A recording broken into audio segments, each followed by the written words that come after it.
Ho, ho, ho, and ho, ho, ho. Welcome to a special episode of the 40 Culture Podcast. Soccer podcast for us, so by us. Still talking about the intersection of black culture and soccer, even through the holidays. But we're going to, just take a look back at this crazy-ass year in the culture, in the game. And, of course, I would be remiss if I did not come bearing gifts. So, of course, today we have the Cultureverse here in effect. We got Skye from Shea Butter FC. What's up? What's up? Let's go! We got McCollough. What's good? Ho, ho, ho. Hello. And we have a very masked up and Omarion, Omarion got him. Omarion got him. Like, it's just only one way to put it. We got the boss of all bosses, Gameday Ty. What's good with you, boss?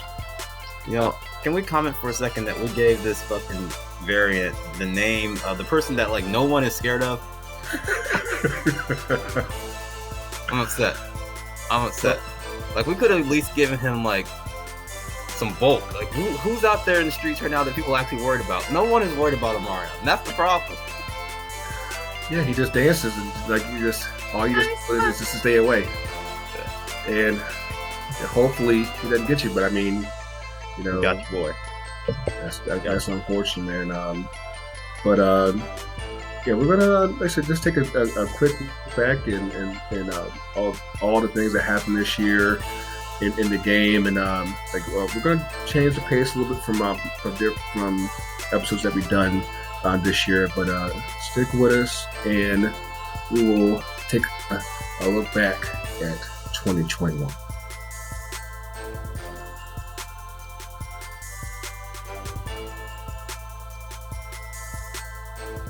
So we kick off the show with talking about the U.S. men's national team. Of course, we got a Ty here next to me. So you got this Michael Jackson thing going on, and I don't know if I'm scared of it or if I'm with it, because it's like Michael Jackson 2025 something like that. Because you have the shades. Like I said, all you need is just like I said, you need the one hair. One hair. That's it. The one I could have pulled it back and literally just had that one hair come across. It would have been perfect. A little button down, a little hat. I could have got my big hat on. I could have just leaned all the way into this shit. Damn. Oh man. But this year was a pretty big year for the men's national team. I've said for a while that I think that if there's one team out here that actually benefited from the pandemic, was actually the men's national team. And come to find out, they won the CONCACAF Nations League. They won the Gold Cup. They set a new record for wins in a calendar year. We touched on this a little bit during our last episode. I guess I'll at least start with this question. What would be your grade for the men's team this year? So it's funny. I'm going to give two grades, okay? Okay. One from an organizational standpoint and one from a fan standpoint. A fan standpoint, I think you give them a B+. Okay. And the B+ reason for that is because I think fans are still so not sold yet. Yes, they got the win, but I still every day see the discourse over the team's identity and the way we play, and there's spells in the game that people don't vibe with because they're so used to the team of 2010 where you knew what they were going to bring to the table. You knew how they were going to play. You knew what they were going to look like when their backs up against their wall and stuff. Right. So the team would probably say B+ because we'll take those wins from over Mexico. Right. I think without those wins over Mexico, the fans will be a little disenchanted. Oh yeah, but definitely. From a purist and in an organizational standpoint, I put those together because I think you give yourself an A because your objective was number one to put yourself into great positioning to qualify for this World Cup. That's number one. You're there. I think legitimately, by February we could really be qualified if those results go right.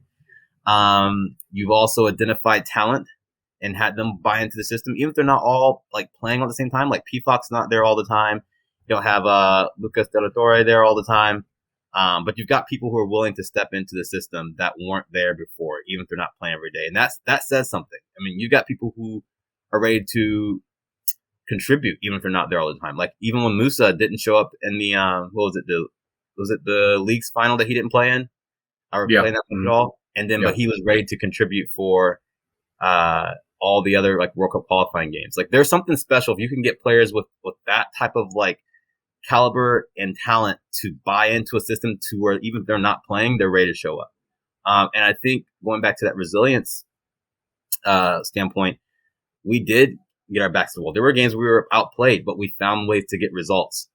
I look forward to this team going into next year to finally gel, to see those full pieces come together and become that squad that we take into 2022 and beyond. So I think you have to give yourselves an A. You achieved all your objectives, you won trophies, and you just had success. And honestly, like Greg is doing a phenomenal job bringing that all together. That's my take.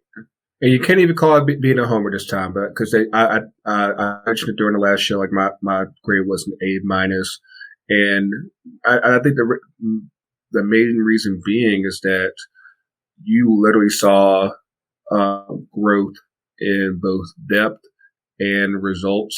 And granted, the qualifying campaign hasn't been perfect, but at the same time, you have a lot of players who this is their first time being in a World Cup qualifying environment. So you're going to have to deal with the growing pains. There's just no way around it. And for that, you have to, even for all the talent that you have that's still coming, it's still a case of where they have to be ready to get hit in the mouth sometimes. Yeah. And so far, so good. We're still hanging around in third place. We're still looking pretty good as far as qualifying. Of course, we got we kick off right quick next year with January with the Canada qualifier, and I think get El Salvador, Canada, and I think Honduras. Yeah, and of course, I don't know why we got to play in these cold ass places. Like whoever thought of going to Minnesota had to just think, okay, it's not just bad for who we got to play against. It's bad for us too. That's gonna be cold. It's gonna be so brick, so brick. And it's gonna be wild. I don't know how that's gonna. I think at this point, like that game especially, will be like an equalizer for both teams. I don't see it just being in our favor, to be honest. Yeah, definitely. Cold. And but now we saw great growth from different players like Brendan Harrison took a big step. Mm-hmm. Our guy down here, Miles Robinson, he took a major leap. For us down here, it wasn't that much of a surprise, but just the fact that it's one thing when you actually guess it, it's another thing when it actually comes true, and it's like, oh yeah, worked out. So I think my player that like I'm happy for. I mean, like Robinson was definitely like on my list, and Musa too. But Timothy Weah, the return of Timothy Weah. Yes, because he's had injury problems like the past couple of years, and it was like, would he ever quite catch on? And I think that towards the latter part of the year, like he really took a big leap, and of course with everything he's doing at Lille, it was like, oh, it's finally taken off to where you have to. Granted, it's still very crowded up in attack, but you can't just automatically dismiss him. It's like, like if he's healthy and he's there, it's like, okay, like we got to figure out some type of way to get him in. So that's definitely going to be huge. Well, of course, with this year being going into a World Cup year, like I said, how confident are you as far as qualifying? Are we going to make it? Yeah. Okay. And that's not even the homer talking to me. Yeah. It's yes. Okay. Like this team isn't allowing that. That's why I go back to that whole the buy-in that this group has, that fire they have. They're not taking anything else except for qualification. They're just not. So yeah, I definitely agree with it. And to give a way too early World Cup prediction, I'm actually going to say quarterfinals. I think I for the first time, I'm like, with the amount of talent that we have on this team and what we have available, as long as everyone's healthy, I think that even without a favorable draw, we should be able to make it to the quarterfinals. Now, granted, we could still end up in a group of death and it still end up being, all jacked. But I think that, we're only starting to show signs of that hunger. And of course, granted, everyone's still talking about 2026 for good reason. But I'm like, I think that this is the year that you want to put people on notice to where, there's a reason why 2026 is going to be a big deal. So these players will be in their prime in 26. So whatever they do this year, we'll put the world on alert because people will be like, holy shit, what are they going to be like in 26 if they did this? It's going to be wild. I'm just happy to be there. So I'm not making any predictions for 22.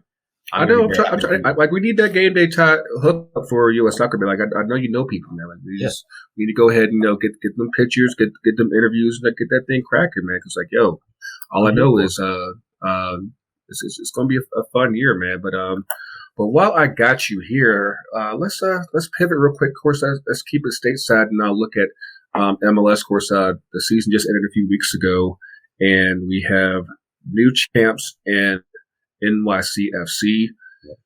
I mean, honestly, I want to say I'm surprised. I just know that it was probably 2 years after the fact when I thought they would actually win when they still had Vieira. Because the big stars aren't there anymore. Villa's gone, Lampard's gone, Pirlo's gone, Vieira's gone. You basically got a workman-like approach to team. Of course, granted, did have a big star in Tati Castellanos. I think he just kind of took over in the playoffs, even without being in the conference final. Yeah, I think 2022 was honestly another way that the league leaned into reintroducing itself. There was a lot of new storylines, but I honestly like the fact that New York at the end came through because real talk. For the last 3 years, they've been the most consistent team outside of playoffs. We're just talking about regular season. Their field has a lot to do with that, but the numbers are there. They've played well, but they were able to do that in a year where you had new contenders. You had Nashville showing who they could be. You had Colorado showing who they'd be. You had Austin coming into the league and showing what they could do from even a fan perspective and bringing a lot of flavor. You've got, honestly, you had the 3 new stadiums. You had Lower.com field we talk about, which obviously I'm biased and I love. You got TQL, which is pretty, honestly, it's a cool place for soccer. I'm not even going to hate on it. It's different and it's unique. It's right as of now, it's the biggest soccer specific one. I'm really excited for Nashville's new stadium. And obviously you had Q2 stadium down in Austin. All 3 stadiums that 12 years ago I wouldn't have thought were possible. So all these things coming together kind of help reintroduce this league to new players, new teams, new vibes. And I think at the end of the day, it was nice to see a new name on the champions plate. So that part is that cool. Of course, we got to get them a stadium and everything. Hopefully, with their new mayor, they can get that cracking. And hopefully, still next year, I think they're supposed to be playing at Red Bull Arena, at Citi Field where the Mets play, and also at Yankee Stadium. So that for a team in your biggest market that's actually in New York City, it's you want to make sure that they have the best available platform as possible. Of course, with everything that you're doing in Columbus, what's your too early prediction for 2022? Again, for Crew, we come back to the playoffs. Number one, we're getting back to the playoffs. That's the first thing, and historically, and even people in the league will tell you this: we're a team you don't want to play in the playoffs. That's just how it is. We always see it as a completely different new season, and we just grind it out. But we are going to make the playoffs. That's the thing. We're going to make the playoffs here. And then the rest of it, I think it's just going to be the reemergence of our club and our brand and the conversations across the league. You're just going to see us be at a different level of where people see us. But my overall predictions for next year, I see really strong years from Colorado. I really like what he's building out there. I honestly, I might get some flack for this back here at home. I think you'll see surprises in the Eastern Conference. I think you'll see Chicago come back to life. I'm interested to see what happens with Cincinnati. I don't know if this is their year, but I do think those two teams that have been traditionally down there will make some noise. So I think Cincinnati will be competitive, and I think Chicago will surprise people. So on the West Coast, I see Colorado. I see Galaxy figuring their stuff out and getting back in the limelight, and I can see LAFC coming back. But I also am looking forward to seeing maybe possibly Houston come back and be a part of the conversation. So you've just been like kind of just like laying in the weeds for a while, and for those of y'all who haven't always been like the biggest MLS fans, like they used to be that squad, like because they were the original San Jose Earthquakes, and then they moved to Houston, and like they won 2 MLS Cups back with De Rosario, Stu Holden, Brian Ching, and Onstead too, who's now their new GM. Yeah, and so like it's like as soon as they moved into the new stadium, that's when they stop being relevant. That's the last thing you want is to kick off a stadium with sucking. So but yeah, like of course, with us here in Atlanta, I think that as long as we don't do anything stupid and blow up the team, I think that we have enough pieces in place to where we should be a contender next year. I think that for the period when Pineda was hired, we had more points than anybody else in the league, and I think it was just a matter of us staying healthy, us staying consistent, and hopefully, because it reminded me a lot of what happened during our first season, where we had the talent. It was just a matter of gelling and getting that consistency and learning how to win. It's like we're kind of like learning how to walk again and learning how to win again. And hopefully, if we don't have too much of an overhaul, I know that we've already lost a couple guys through the expansion draft and through free agency. Hopefully, we still have like a good nucleus intact to where we're a good place. I think next year, I definitely see Columbus being a big deal. I'm very curious to see what happens with Seattle and Portland, just because I think they're both in a position where they're due for a refresh, and it's a matter of like how do they transition into getting younger and while still maintaining that quality they've had, because like they've been in like what over the last 6 MLS Cups, so it's like like the standards high up there. So it's gonna be interesting to see like how that translates. I also looking forward to seeing Nashville in their new stadium next year. They opened up in May against Philly, and hopefully we will be out there, and it's like so we're hoping to travel. We're hoping to be out here. I know Charlotte's first game is in like early March, so hopefully it ain't too cold, because I'll always pull up from North Carolina, so it's going to be a nice trip to see, but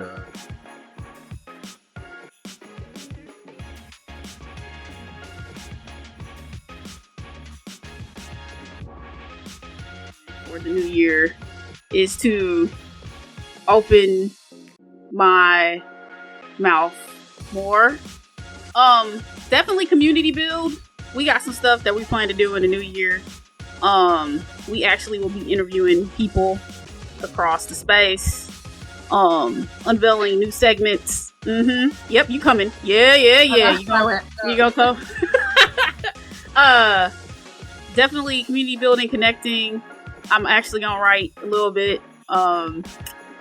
And then, getting more, doing some other things that we can't talk about yet, to help try to change the game. Because, part of how we even got into starting this podcast was because we were tired of not seeing ourselves, and we got tired of the violence, trying to enjoy soccer. And then it was violent watching it because, racism, commentating, to articles, to ignoring things. So I guess that's a big resolution. Other than that, watching my Angel City win all the championship things. Trying to convince Skye to become an Angel City supporter. I'm leaning that way. You gotta do it. What you doing? All the homies like, come down. You gotta do it. I don't know. And then other than that, continue Stallion season. It's going slowly, but we moving in the right direction. And other than that, get off the Atlanta Falcons narcotic. That's the big thing. That's gonna be one of the big things in 2022. But make it do what it do in 2022. That's me. Yeah, no, this year has been like a huge year of growth for me. It was very hard. I felt like a lot of trauma came up for me, and I was forced to live through a lot of trauma very publicly for a long time, for a sustained time. And so I think that I've definitely grown a lot as a person, spiritually, mentally, emotionally. And I feel like in a lot of ways, because I was dealing with all that, I really, and since retiring from soccer, I really gave myself a physical break, just because that's what I've been doing for the last 18 years of my life was soccer, barely having any of the breaks. Only the longest break that I had up to this point was when I had to get knee surgery.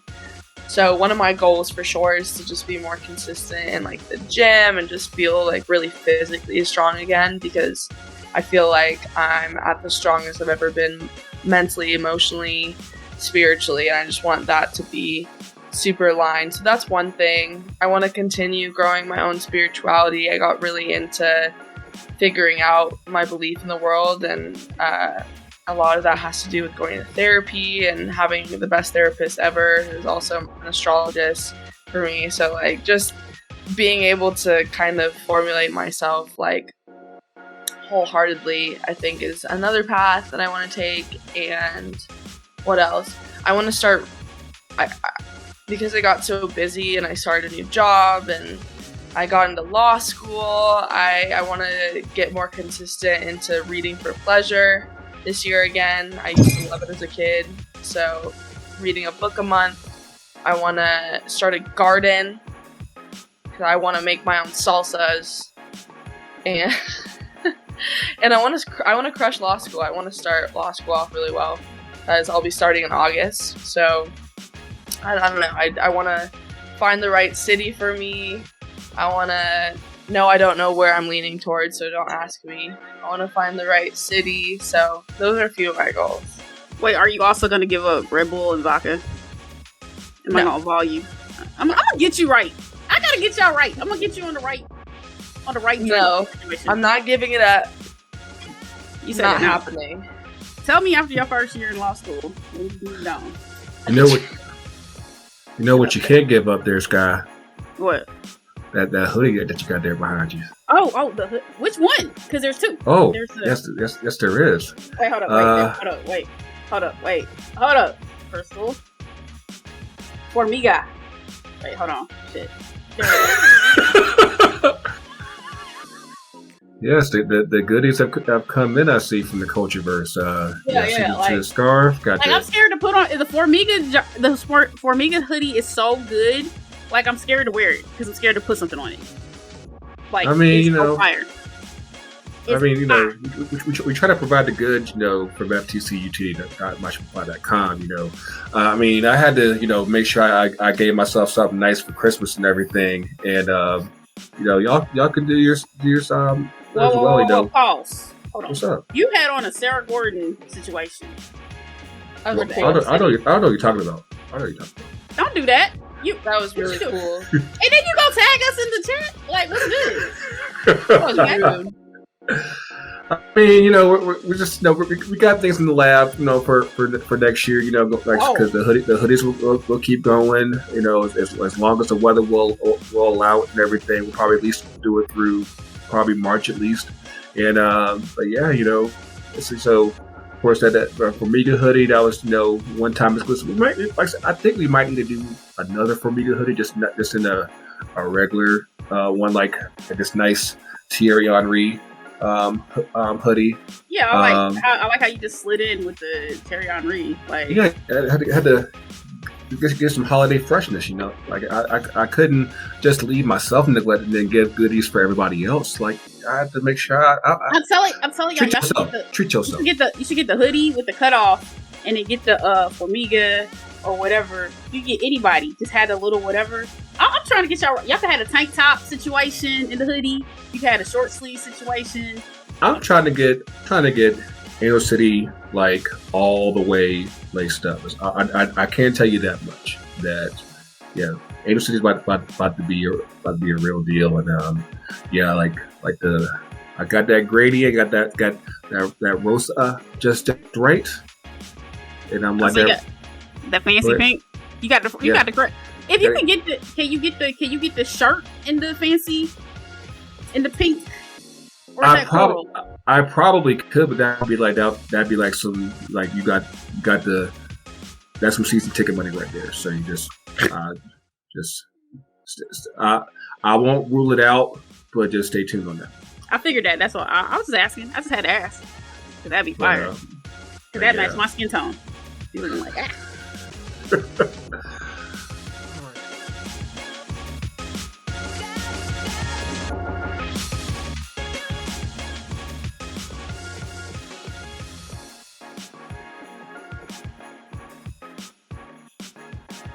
So, of course, back earlier on in the year, the news that kind of just took the whole soccer world by storm was the announcement of, I believe it was 12 teams from across Europe announcing that they were going to break away from their current domestic leagues and form a European Super League. Now, this is something that's been teased about for maybe like at least like the last 15 years, but every time that it came, it was like, nah, it can't happen. Like it just makes no sense. But apparently, you had some people in charge that was like, you know what, fuck it, we're gonna do it.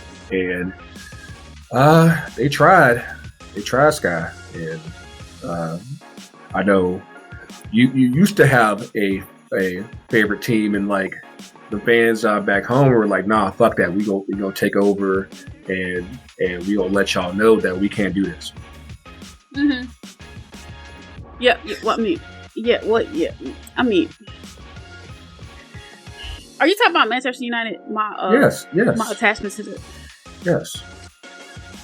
That fateful day when the fans just took over the pitch and just said, you know what, fuck y'all. Yeah, we're not gonna do it. What? Yeah, that was a lot. That was a whole situation because that was a hot mess. Yeah. I mean, you expected that. I mean, I was proud of them. And it needed to be because the Glazers.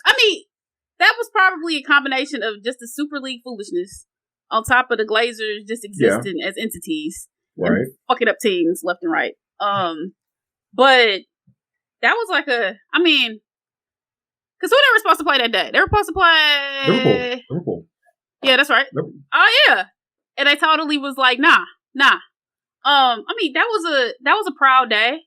At the time, I was kind of like, you know what, Super League might happen because they done amassed to pull all these billions from God knows where. I thought we was about to have we about to get fluked out. We was about to be fluked out to the to the Monaco. Yeah, I was nervous because that was like my concern too, seeing like the amount of money that was pulling in because money does speak in this world we live in. But I'm thankful that it seems as if cooler heads prevail because it was definitely a slap in the face to the game. It was pretty much going to be just exhibitions. Yes. Like those teams would be playing exhibitions. They weren't going to be really competing. There's no way you get those guys to like want to be a part of it. And it just would have just looked so obvious that we're here for the money. And the sad part is if they pull it off, they probably would have made some money. That's the really upsetting part about it.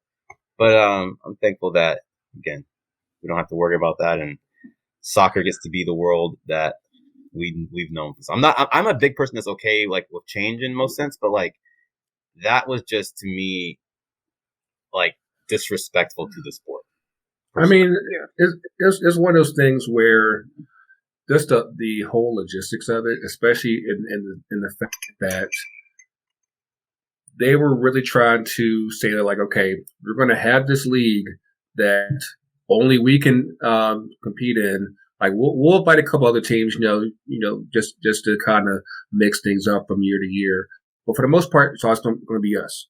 And with that, we're still going to try to compete in your domestic league. So like,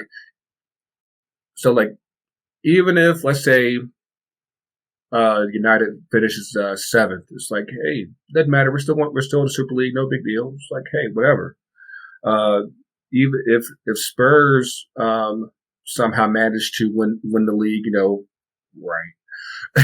And it wouldn't matter because it would be like, okay, like who was the first eligible team that's not in the Champions League, that's not in the Super League that can qualify as a champion. So like it could be something like Norwich and be like, okay, like yeah, they're champs. They finished 8th, but they're not in the Super League. So hey, congrats, you get this trophy. Like the whole concept of it and how it just disrupts everybody else's shit. Just it was like there's no way you could do it. And then you still had teams like Barcelona, Real Madrid, Juventus still trying to push it like well after the fact that everyone said like, no, we can't do it. It's like, no, like because y'all broke, and Barcelona's still like about as broke as can be. And it's like, no, like we can't do this. Like this, like you need to clean up your house and where you are, and then come at us, because that's about the only way this is going to work. Because even then, it's still largely unlikely. Yeah. I just totally realized I was muted this entire time. Like I was spitting fire over here. Shit. Fire. I figured it. I was like, I thought you were just like, yeah. No, I was over here like, just talking over this fire. What were you saying? I was saying that, like, real talk, like the teams like Barcelona, for example, they became those friends that were like trying to do like MLM stuff. They were trying to open up an additional revenue stream, but also trying to convince you to join the party at the same time. But they needed it. Right. They needed it more than anybody else, type of thing. So I get it. I get why you go all in to help your club out. And end of the day, as you said, clean up your own house, figure it out, and then come to the table with some business ideas. Don't just be trying to be in here mooching because you see the pools here. They should have still invested when they had a chance last year. They could have got that money. They could have got that money, and that would at least been a lot more than what they had before. Because now you're a year later, there's no Messi anymore. He's over at PSG, and you're basically like you're counting coupons right now because you're trying to. I know we're not covering too relevant news, but I know they're trying to get Aubameyang. I'm like, 5 years ago, you would have never tried to get a 37-year-old striker. Like, there's just no way. But now you're like, hey, we gotta somehow maintain quality. You gotta know your lane. Yeah, you gotta know your lane right now. You know how your dollars stretch. Yeah, basically. They making up dollars. That's Real that does that, but Sills ain't here to defend them. But of course, so going into next year, like I know you've Spurs got put out because of COVID. Like they were like, are you trying to? Are you in solidarity with Spurs? Is that why you caught COVID? The most hateful last thing you've said. That was good. That was good, right? He has to like check out. He has to leave. He gonna log out. He gonna rage quit. We you know what? At this point, we are trying to just hit heavy for that participation award. That's what I'm talking about. Get that participation trophy. Yeah, and don't say it too loud. You get blocked, like me. But go ahead. I don't know what we are doing personally. I don't understand it. It just hurts because we want to come off as a big club, but a lot of things just don't come off that way. We have big players. We have, honestly, we do have a coach that could get it done, but I mean, there's so many other factors that just aren't helping us out. So even if we were in that, the juju's bad right now. What? The juju's bad right now. Yeah, it just don't make any sense. So let's just be here, show up for our games when we can, when we can, and go from there. And yes, so you know what? Sometimes solidarity happens on accident. It does. It does. So of course the big question for Skye is like who's gonna win those Skye sweepstakes and get your allegiances going into next year. Right now you're a free agent for the men. She don't want this mess right now. She's like I don't know, y'all are. It's a hot mess. It's a lot of heartbreak all over the place. Yeah, she's at peace right now. Staying the women's game. Liverpool. I never thought it. Oh, Liverpool is no, I'm not. Don't get it twisted. I have not jumped off the cliff. We not jumping off the. I mean, I don't even know. I enjoy being a fan free agent. The Atlanta Falcons already do enough drama to my life and paying me. They just need to get kept out the playoffs. But I don't know. That's a good question. I'm trying to stay from afar. But see, because this is how it works. I'll support a team and then they lose and I'll be upset. From a distance, I support Manchester United. From a distance. Mm-hmm. And if I need to, I will hop on that bandwagon. What if you change it up? Lord. You change it up. You go to a team that's not necessarily winning. Say my Spurs. And that energy in itself just flips the game, and then we become winners. We don't know. As in the Tottenham Spurs? Yeah, just come the hot spur, not the cold spur, hot spur. Yeah, come on. Give us Adele. But do you think Adele got like the songs of sad? Because but she's great. She is great. You know what? Sometimes sadness breeds really great things. I'm not trying to be sad like that. I'm an Atlanta Falcons fan. Do you know how sad that is? Yes. I don't have to live it, but I'm aware. So then I'm going to be sad with the football and the football? Like, I can't be sad with two footballs at the same time. You know what? Respect. But, I mean, from a distance, I can see. I mean, y'all got cool stuff if y'all could just pull it together. That's what I'm saying. Maybe all we're missing is some Skye in our lives.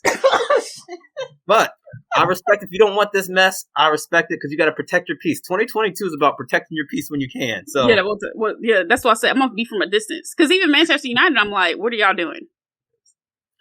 We're trying right now. It's all. Because are y'all gonna let Paul walk away? It's looking like it. I mean, you know, there's Newcastle. I have to pay it into PSG. I'm just playing. There's Newcastle that got money now. Of course, PSG still got money. You know. I don't think Real got enough money for all that. So, yeah. I mean, does PSG have enough money for a defense though? They do. They just don't believe in it. So, you know. Oh, so they like the what's his name? What's the old boy name? You know, Phoenix used to be for Phoenix. The coach. Oh, Steve Nash. No, not him. The coach down. And Tony. Then Antonio. So they trying to they on that level. They just like, what's defense? We just got shoot ball.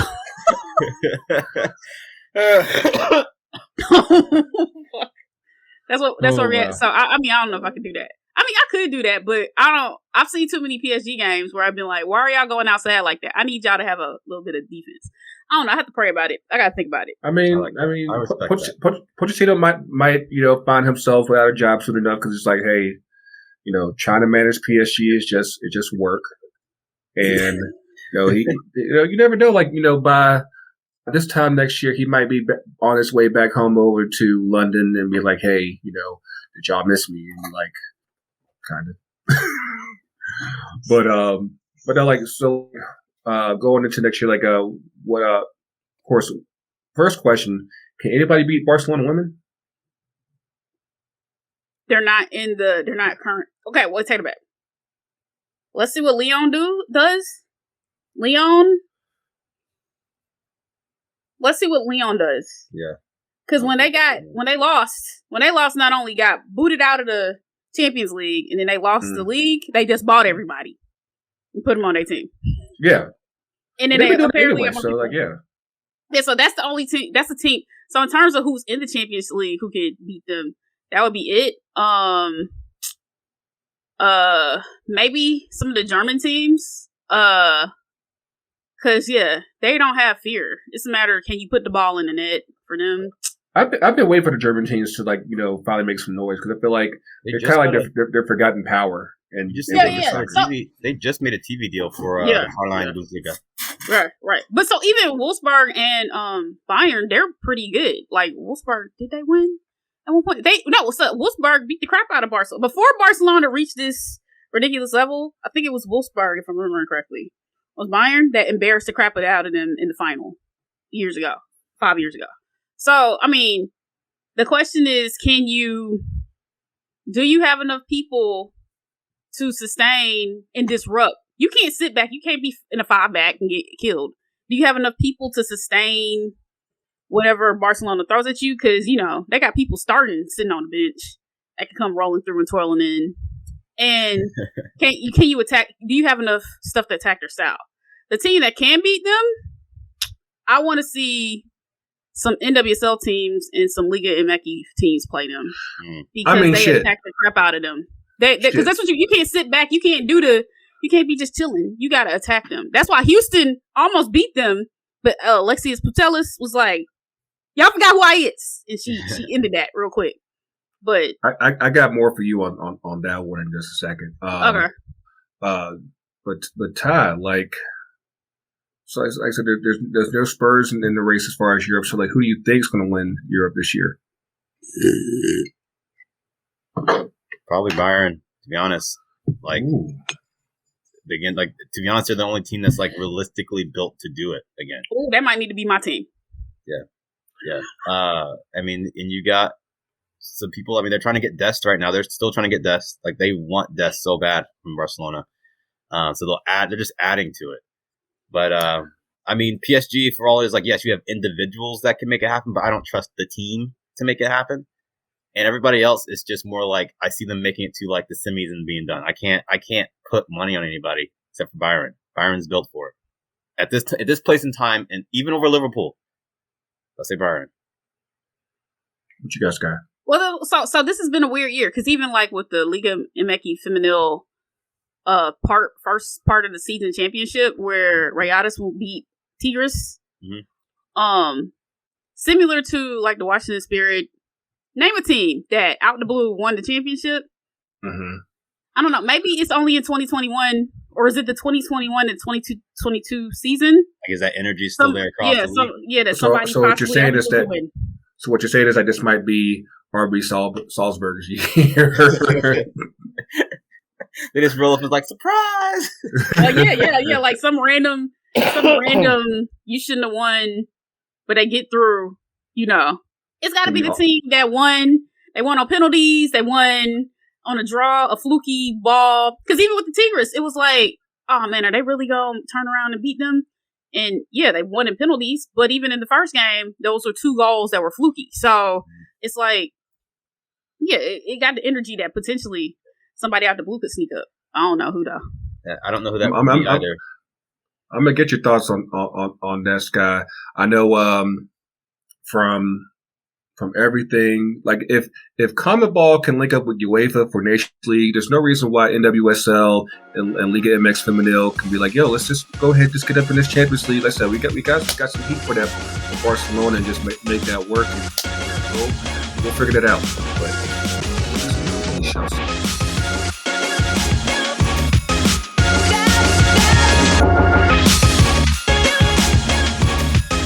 so, Ty,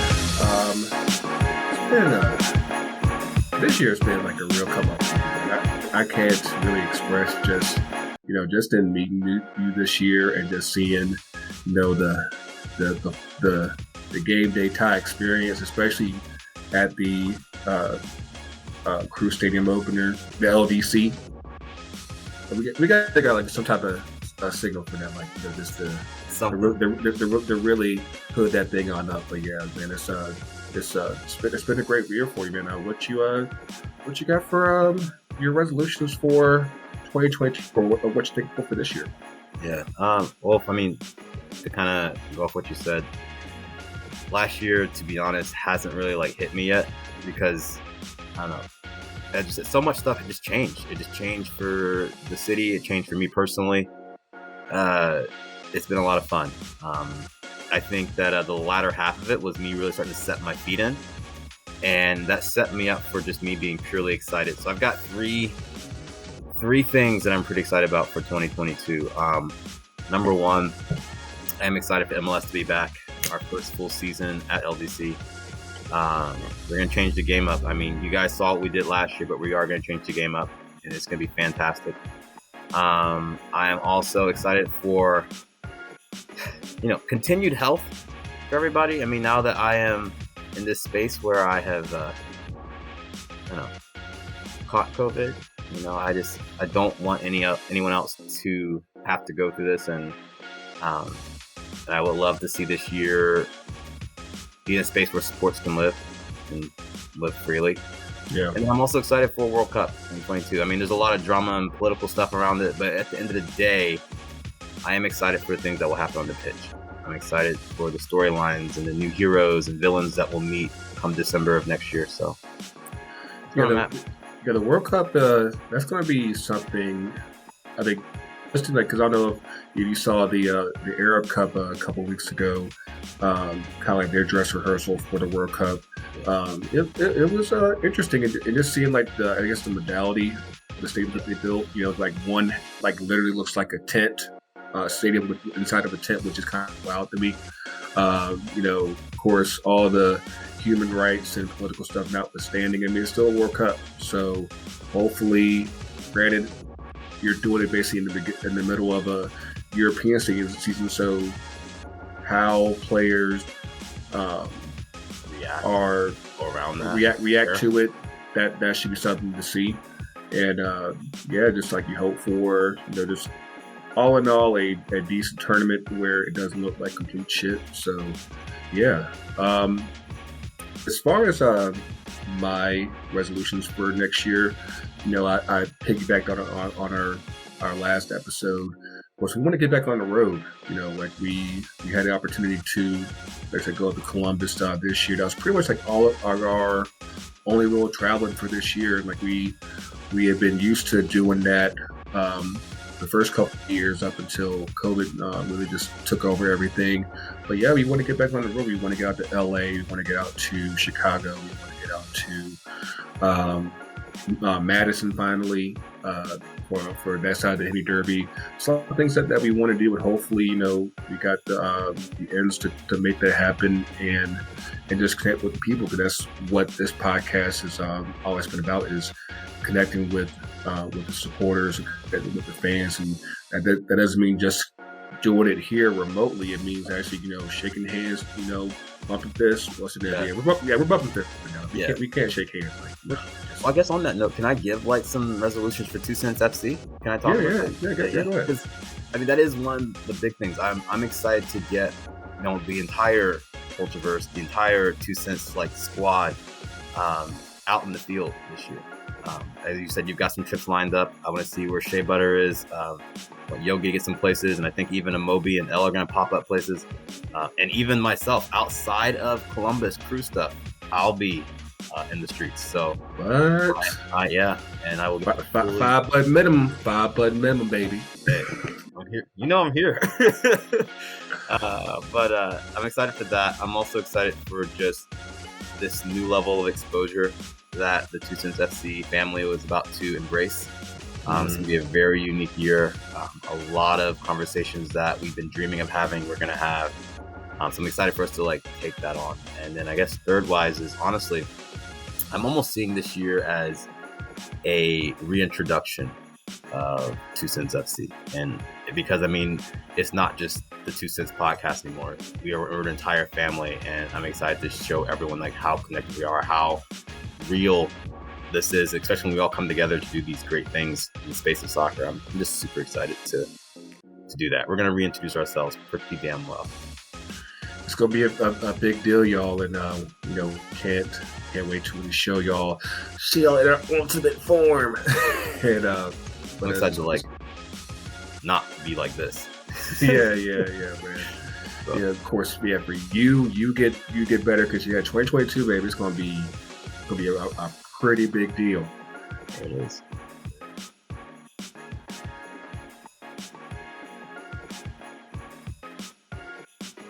I had to bring the heavy hitters for this. To talk about the women, because man, y'all will see this probably at some point in post production, but Kai's camera was messing up, and the face that she made is very indicative as far as what this year was for women's soccer. It just oh my god, it's just been that kind of year. So whether it be from a result standpoint or just everything that's been here, because we got Kai. It doesn't start with you, Kai, but it definitely peaks with you, because we've been talking about issues within NWSL basically since the beginning of the year. We had incidents with Sarah Gordon, We had who was the player with Kansas City that Oh, you talking about Kristen Emmons? Yeah. Like it's been stuff that's been happening like all year round. And I guess like what do y'all want to start with? Like because like I said, it's just that much. I was gonna say that's a really big ask. I don't know. For me, I think I just can't believe that they keep fucking up so much after like this year that we have had, and with how much people have been speaking out against things that are happening and trying to push them in a direction, like the league and these individual teams trying to push them into a direction where they're not messing up as much. The fact that we're still here at the end of the year, like signing on homophobes, drafting literal fascists, I genuinely do not understand. And then I was literally thinking before we were recording, I was like, there needs to be somebody just writing a seminar on how to like write these apology letters, because they all are horrible, all of them. If that's something that I need to come up with, because I'm just tired of seeing the exact same like non-apology apology letters this year. And I think a lot of harm has been inflicted on a lot of communities this year, and it makes it really hard to be a fan of this league. You know, it's interesting because, you know, for everything that's happened this year, like just in like just the off season with the player moves that has happened since then, like you would think that because like, and I think I mentioned this in some of the recent episodes, like the moves that have been made, like some have been moves made by choice, but at the same time, there's been some moves where it's like, okay, this person was vocal over here. Let's go ahead and move them to support. They weren't really trying to go like that. And you would think that after everything that's happened this year, like the front offices would be like, hey, let's not be total dicks and be just the absolute pettiest of my petty and not uproot these players, and like let's just try to get a CBA done first, and then you know we can go from there. But no, they're like, nah, we still got a little bit more petty to do. There's still a little bit more left. We can do that. Yeah, no, I think like something for me, since I've come forward with everything that was happening and just how many people have been empowered to then either share their own stories publicly or privately, like for me, it's just become super clear that this is an endemic issue in the league. It's not a symptom of anything. It's just how it was created. I think it was founded on like these weird systems of power, these oppressive systems of power, racism, misogyny, homophobia. Like it was founded on all of these, and so what we're seeing now is just, you know, it's not a symptom. That's the actual disease that we're seeing. And I think it's kind of like a lot of people are surprised, but having lived through it, I'm not at all. And every time something new happens, I'm like, huh. Like I almost start laughing at this point, because it's like a trauma response. Yeah. The crazy thing there is that your article, that only came out in like what, August? Yeah. So like the amount of stuff that's just happened just in the last 4 months is kind of wild, and the fact that they're still behaving in a way that basically says like, hey, we can basically do whatever we want with these players' lives, and you know, even if it's not on a level of abuse, so to speak, you're still taking players like, hey, we can just move you wherever you want to. That's another element to this that enables that type of abuse, because you have people in place that because there's no CBA, they can basically just say, hey, like, we don't like this person anymore. Let's just go ahead and send them to Louisville. Like, but I got my family's here in Orlando. Like, so like the retaliation, that was something that I was really afraid of, was the retaliation, because I already was being retaliated against for like being an activist. So for me, I was like, I'm literally going to ruin my career if I speak up against this. And at some point I was just like, I don't care. Like, I'm meant for bigger things anyways. Like, this shit can't go on anymore. So, yeah, I totally agree. But yeah, to recap, just like I guess to give y'all guys a quick synopsis. So like, yeah, we need to break out the big screen for this one. Can I get 60 seconds right here?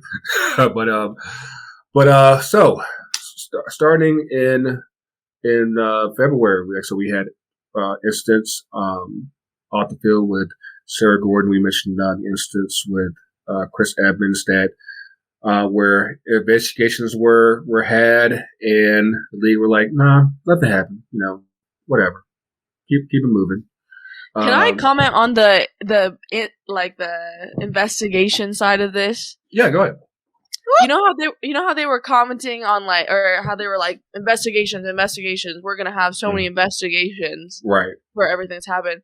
I have not been contacted once by anybody besides Safe Sport, and it was not about any of the abuse that I alleged that I came forward about. Like, I literally have not been contacted for a single investigation from the league, from U.S. Soccer, from FIFA, from anybody, from teams.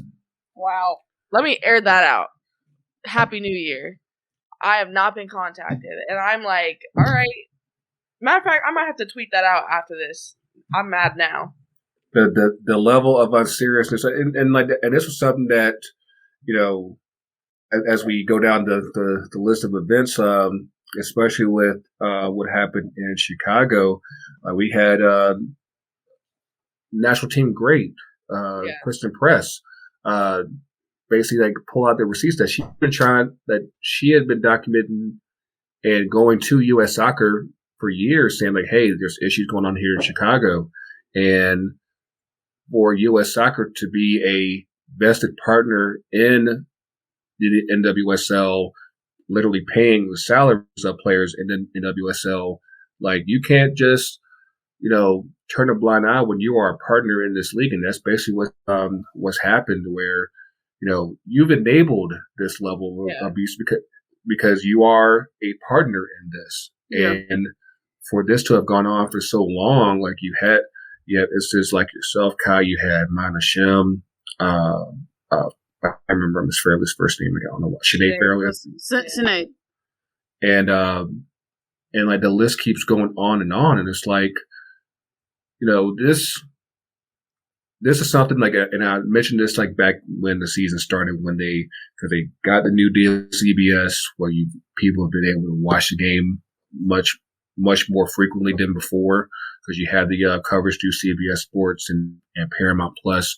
But with that comes attention and scrutiny. And if you ain't got all your ducks in a row, when shit like this happens, you're going to be left wondering like, oh, we might not be able to function anymore. Like, they're trying like crazy to hold things up, but it seems like every few weeks there's a new scandal that comes up, a new incident that came up. We finally on our Bros podcast with 2 Cents FC, they had Jorian Buckham on the show. She was able to list her issues that were going on in Louisville. It's like, it's always something. It's like, yo, at some point you got to realize, hey, you got to gut this thing out and really, reform how we do business, because it's basically just professional in name only. Yeah. Yep. Go ahead, Skye. Yeah, because it's like fake. Because it's like, I mean, and it's not just here; it's worldwide. Where you claim you're professional, but it's for play. I mean, because it tripped me out learning as much as I have this year that there was like no structure. And you had no HR of merit, you had no diversity inclusion office, you had, hell, do you even have lawyers? Yeah, I mean, you had a whole commissioner running the league who was a marketer. And then you could see her fumbling the bag left and right. It's levels to it where it's like you didn't have the support system in place, and so you had all this toxicity. And like, what, most of the coaches in the league had to get fired effectively for their toxic behavior. Lord knows who we don't know about yet. And it's like, it tripped me out, because I mean, I've dealt with retaliation at work, and I worked at a place that had protection, and HR don't work for you, they work for the company. But I can't imagine what Kaya has gone through in dealing with that, where you had no support. You getting retaliated from your coach or whoever on the team, and then it could go globally because it's an all interconnected network of fuckery. Right. Like, yeah, the professionalism. Like, people argue, like the arguing, like it's professional. Like, look, if you not only don't have structure and support to make sure people are getting paid correctly, and then make sure they're getting what they need to prevent abuses, and then you don't have quality facilities, medical staff, pitches, all that, then ain't nobody professional. Like, is anybody professional in the world of soccer, women's soccer, to be real? Probably hell no. Probably not. No.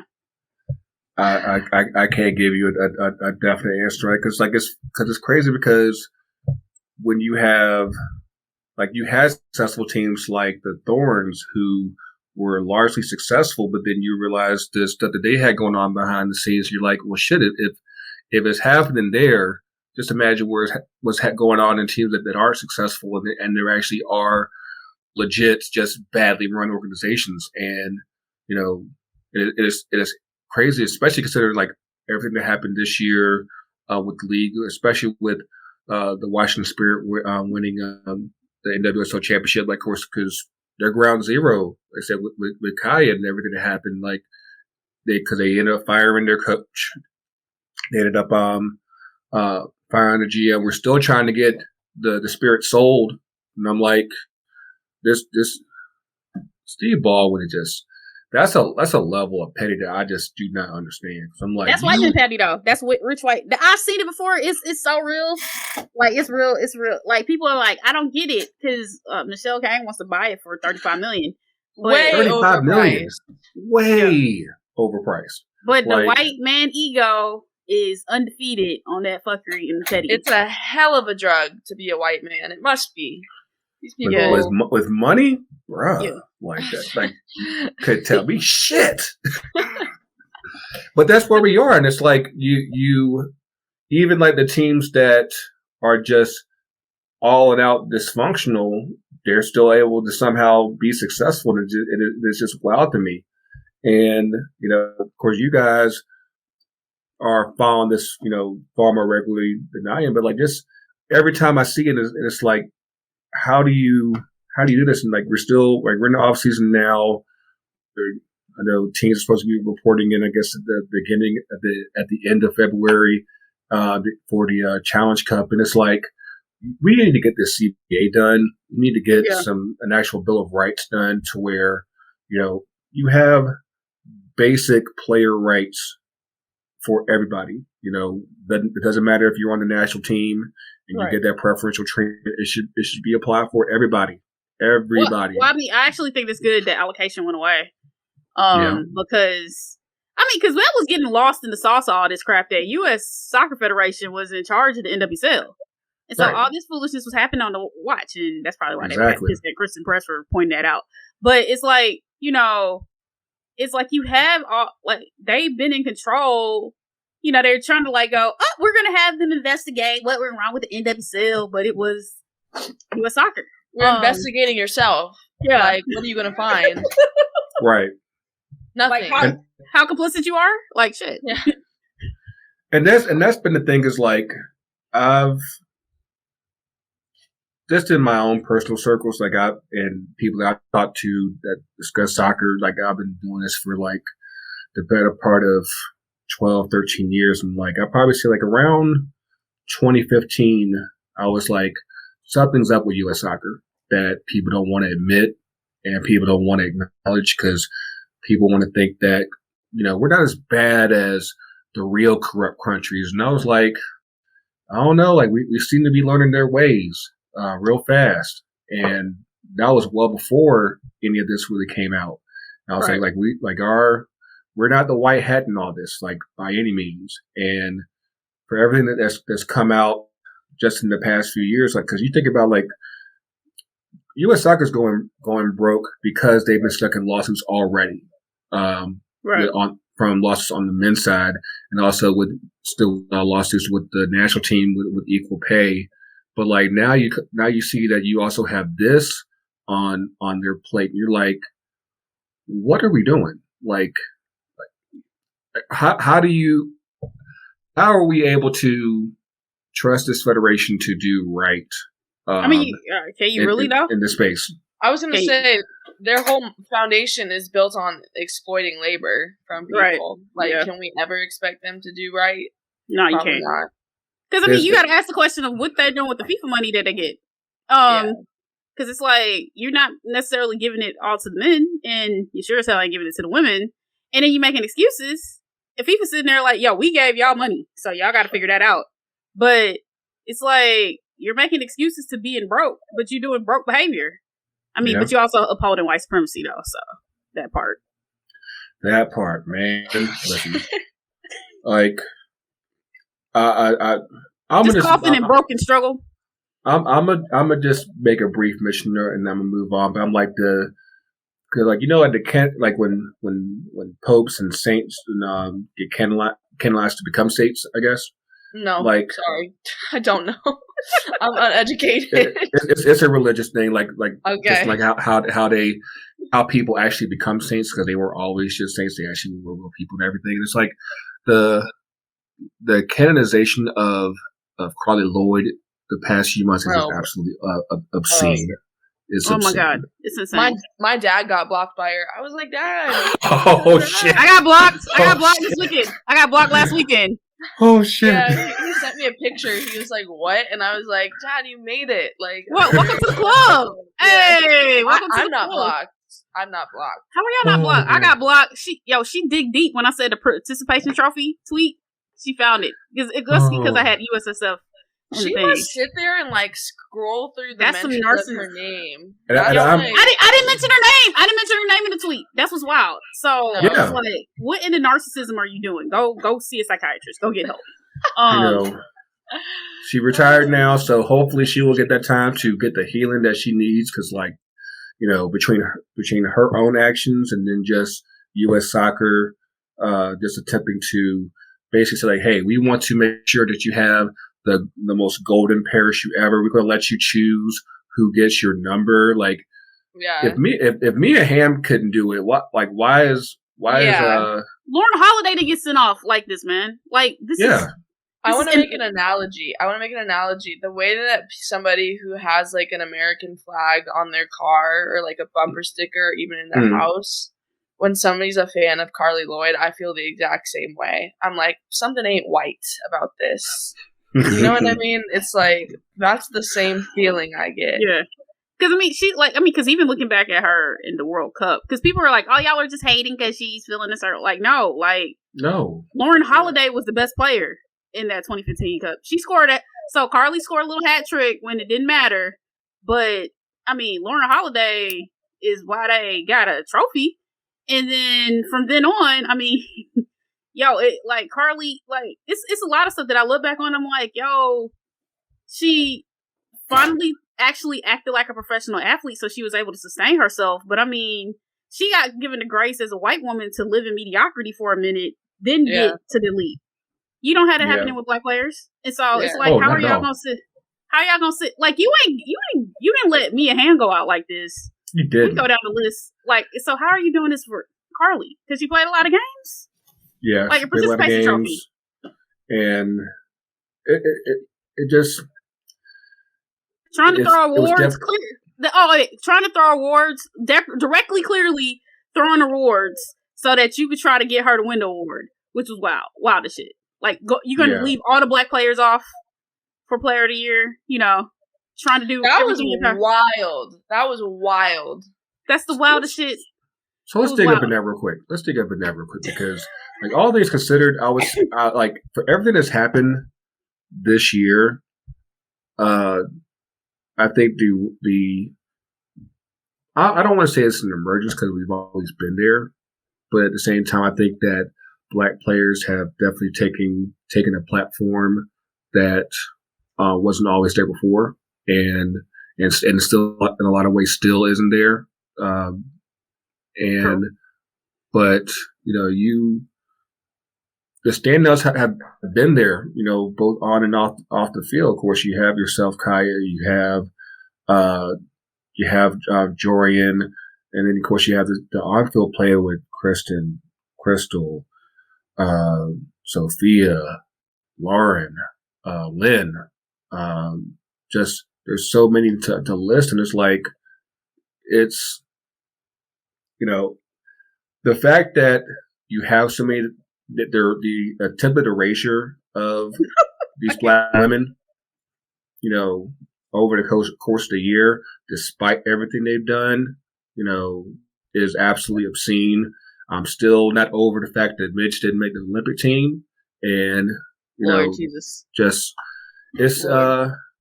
like I go think ahead. something I realized, like, in my time playing soccer, obviously a predominantly white sport, is like that you have to be perfect as a black woman. You have to be perfect. It's not enough for just black excellence. It's not enough for excellence. You have to be absolutely perfect. And I, many times in my career, was like looked over for these more mediocre players. And like, I always like felt like an underdog. And it was finally when I had a coach who like saw me as a whole person and like embraced my off the field beliefs and my on the field philosophy, when I was able to excel at a place like UCLA. Like, I'm excited for Amanda to be a coach in Orlando, because again, that is like one of the only coaches in my entire life who has seen me as a full person. There's one more that did when I was a kid, but like, it really, you have to be excellent. You really have to be excellent in order to be a black woman in soccer and like succeed. Like, the fact that my peers are able to do this, like, I was done. I was like, who am I trying to please? Like, who am I trying to please for this? If I'm not happy, like, why am I doing this? So that's just my comment on that. Like, you have to be perfect. Right. Like, I don't even think people understand. Like, Kristen Press, Crystal Dunn, hell, Lynn Williams are like Hall of Fame great. Like, insane statistically. And still, the first two, it took them years to get starting spots on the national team. I'm arguing with people why Lynn Williams should even be in camp. And I'm like, dog, she's going to go into Hall of Fame for multiple things. You don't do, and then y'all are giving me excuses as to why, I'm going to say her name, Emily Sonnet is like on the team. Like, it's just like a totally different thing. Like, it's like y'all are putting the fucking standard to something insane. You know what I'm saying? For black players, and you got it on the floor for white players. And it's like, what the fuck? It's see-through. I can see through it. It's see-through. I think with everything that's happened this year, is even like for someone like me who might not always see it, it's happening with such regularity now, where it's like, even the blind can see through that shit. You're like, oh yeah, this is just the level of propaganda and the level of erasure for players of color. Like, it's just absolutely wild to me. That's another point where I'm like, I can talk about the erasure of black women, like, from a theoretical standpoint all I want, but then having it happen to me in real time has been probably one of the most surreal experiences of my life. Just like knowing what I've sacrificed in order to like bring light to these issues, and then having people just completely forget that I did anything is crazy. And then seeing the racism erase out of a lot of these narratives in favor of other, forms of abuse. Like, it's wild to me. It's been very, very enlightening and radicalizing for me. Like, I have been fully radicalized in 2021. If it gave me anything, this year has been very horrible, but it radicalized me, and I think that's better for the world, to be fair. So, I mean, it's the how can I put this?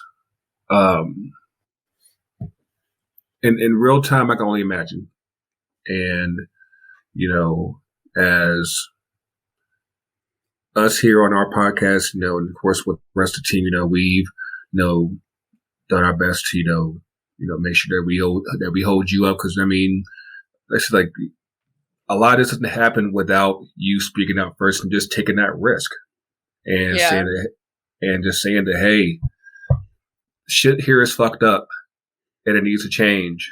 And even with that, even with your story and the other stories that have come out since then, it's very disappointing that we are still in an environment where where it feels like retaliation is still legalized, and that's something that, you know, I can only imagine, like, just as someone who's trying to call themselves a professional athlete, how that must feel, because, you know, you're trying to make this your living. You're trying to make this, you know, like, hey, this is what I do. This is what I do for a living. And you have an infrastructure around you that's just saying, like, you know what, we hear you and all that, and we're going to give you that, but it's basically just like, we'll give you that, but that doesn't mean that it will come with all these strings and all these obstacles just to do that. Like, who wants to live like that? It's like, I don't blame you for, you know, retiring, because I'm like, yo, like, this shit is fucked. It's fucked beyond words. And, you know, we have to get to a place of where everyone is united in the idea that basic rights are warranted and deserved, and pay is where it should be. You know, still preaching no side hustles and everything. And basically, this is shit that should be simple, and for some reason you have an entity that's just acting like, yeah, let's just be paid for a little bit longer. Let's just do that. Yeah. You know? Yeah.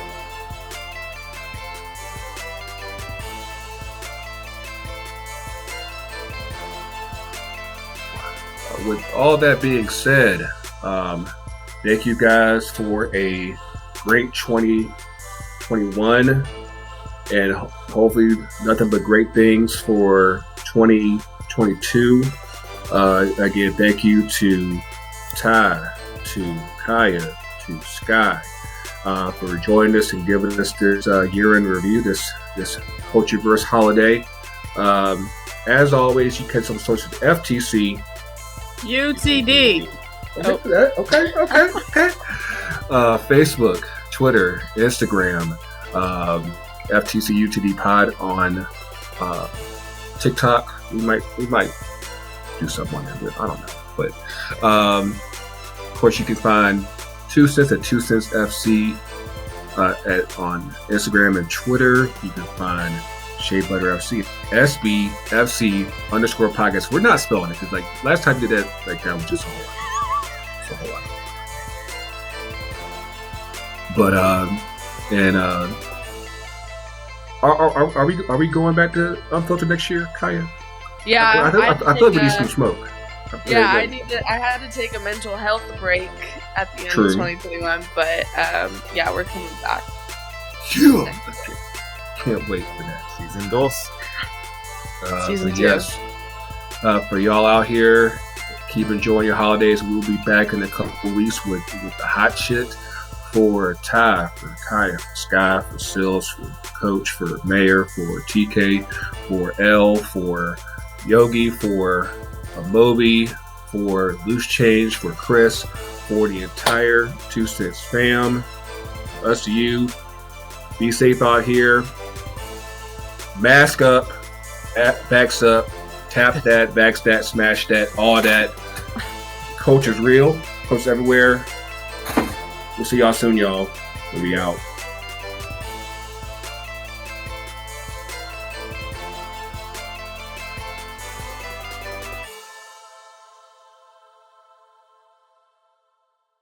FTC UTD.